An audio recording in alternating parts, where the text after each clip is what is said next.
Human trafficking এর শিকার হয়েছেন, কোনো পাচারের শিকার হয়েছেন, সেক্ষেত্রে আপনারা এই সুবিধা পাবেন। এরপর বলা যায় এসবের বাইরে যাদের বার্ষিক ইনকাম 1 লক্ষের নিচে তারাও এই সুবিধা পাবেন। বলা হয়েছে ডিপিএসপি সম্পর্কে, অর্থাৎ directive principle of state policy, যেখানে বলা হয় রাষ্ট্রের কিছু নিয়ম অনুসরণ করতে হবে। অর্থাৎ রাষ্ট্র কর্তব্য হচ্ছে বা স্টেটের কর্তব্য হলো আমাদের সাধারণ নাগরিকদের অর্থনৈতিক কল্যাণ বা সামাজিক ন্যায় বিচার নিশ্চিত করা। আমরা লিগ্যাল সার্ভিস অথরিটি সম্পর্কে জানতে গেলে কিছু স্ট্রাকচার দেখতে হবে।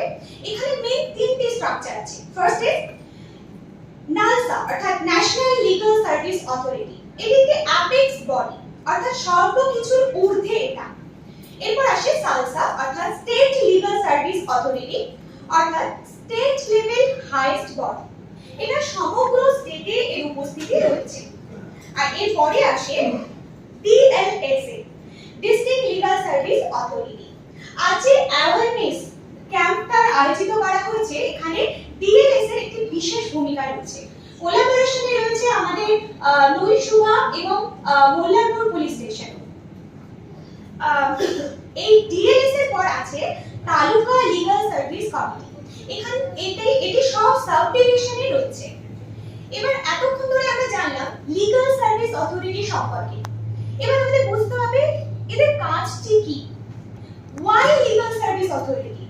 First of all, legal service authority এর মেইন কাজ হলো free legal aid. Legal service authority আপনাদেরকে বিনামূল্যে আইনত পরিষেবা বা আইনি পরিষেবা প্রদান করবে। এখন বর্তমানে বহু নাগরিক আছে যারা সমস্তভাবে কমফোর্টেবল নাও হতে পারে কোর্টে যাওয়ার জন্য বা আইনি পরিষেবা নেওয়ার জন্য। এই লিগ্যাল সার্ভিস অথরিটি আপনাদেরকে বিনামূল্যে আইনি পরিষেবা দেবে। এর দ্বিতীয় কাজটি হলো লিগ্যাল অ্যাওয়ারনেস, অর্থাৎ আপনাদেরকে সচেতন করা। বহু মানুষ আছে যারা জানেন না আইনত অধিকার সম্পর্কে, আইনি অধিকার সম্পর্কে, এবং অনেক মানুষ আছে যারা কোর্টকে ভয় পায়, যারা কেস করতে ভয় পায়, যারা কোর্টের ঝামেলায় জড়াতে চান না। তো লিগ্যাল সার্ভিস অথরিটির একটি গুরুত্বপূর্ণ কাজ হলো আপনাদেরকে সচেতন করা যে আইনের কাছে পৌঁছানো কোনো ভয়ের বিষয় নয়, আপনারা নির্ভয়ে আসুন, নির্দ্বিধায় আসুন। এরপর তৃতীয় কাজটি হলো জাস্টিস ফর অল, অর্থাৎ সবার জন্য সমান বিচার। আমাদের বলা হয় no discrimination on the basis of race, colour, sex, religion, অর্থাৎ কোনো কিছুর জন্য কোনো রকম ডিসক্রিমিনেশন, বৈষম্যতা হবে না। এবার বলবো এলিজিবিলিটি। আমরা এতক্ষণ ধরে শুনলাম কি কি কাজ করা হয়, কিন্তু বিনামূল্যে যদি দেশের সমস্ত নাগরিককে আইনি পরিষেবা দেওয়া হয় তাহলে দেশের ইকোনমিক সিস্টেম উইক হয়ে যাবে। তাই সেখানে কিছু এলিজিবিলিটি আছে। তাই বলবো কারা এলিজিবল এখানে অ্যাপ্লাই করার জন্য বা বিনামূল্যে পরিষেবা নেওয়ার জন্য। প্রথমত উইমেন্স, অর্থাৎ যারা মহিলা আছে, যে কোনো মহিলা, আপনারা দরিদ্র হতে পারে বা অনেক ধনী হতে পারে, যে কোনো মহিলা, যে কোনো বয়সের যে কোনো মহিলা এই বিনামূল্যে আইনি পরিষেবা পাবে। যে কোনো চিলড্রেন, অর্থাৎ মাইনর, যাদের এজ 18 বছরের নিচে, আপনারাও এই সুবিধা পাবেন।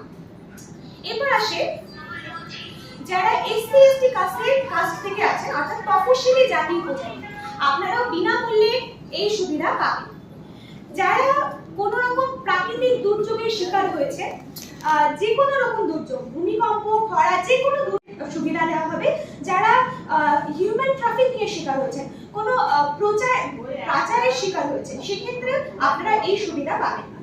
এরপর বলা যায় এসবের বাইরে যাদের বার্ষিক ইনকাম 1 লক্ষের নিচে তারাও এই সুবিধা পাবেন। আমি আশা রাখবো এই লিগ্যাল সার্ভিস অথরিটির কাছে মানুষ আরো আসুন, তারা যেন নিঃসংশয়ে, কোনো রকম সংশয় না রেখে নির্ভয়ে নির্দ্বিধায় লিগ্যাল সার্ভিস অথরিটির কাছে আসে। এই বলে আমি আমার সংক্ষিপ্ত বক্তব্য শেষ করলাম। সকলকে অনেক ধন্যবাদ আমাকে বক্তব্য উপস্থাপনের সুযোগ দেওয়ার জন্য।